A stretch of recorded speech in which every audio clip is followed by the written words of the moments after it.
புனர்பூசம் நட்சத்திரத்தின் 1, 2, 3ஆம் பாதத்தில் பிறந்தவர்களுக்கு நரம்பு, காதுவலி, வீக்கம், கல்லீரல், மஞ்சள் காமாலை, நுரையீரல் தொல்லைகள் ஏற்படும். 4ஆம் பாதத்தில் பிறந்தவர்களுக்கு மார்பு, வயிறு மற்றும் உடலின் மேல்பாக உறுப்புகளில் பிரச்சனைகள் ஏற்படும். கல்வி, லெதர் டெக்னாலஜி, சைக்காலஜி, மருத்துவம், சோசியல் சர்வீஸ் சார்ந்த படிப்புகள். மேலும் லக்னத்திற்கு 2, 4 பாவங்களையும் அந்த பாவ அதிபதிகளின் நிலைகளையும் கருத்தில் கொள்வது அவசியம்.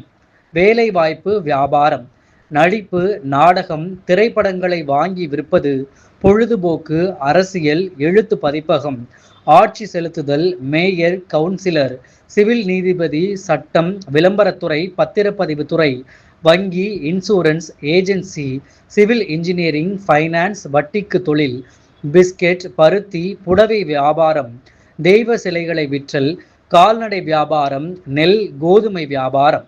இத்துடன் 2, 6, 10ஆம் பாவம் அல்லது அதன் அதிபதிகளுடன் தொடர்பு கொள்வது அவசியம்.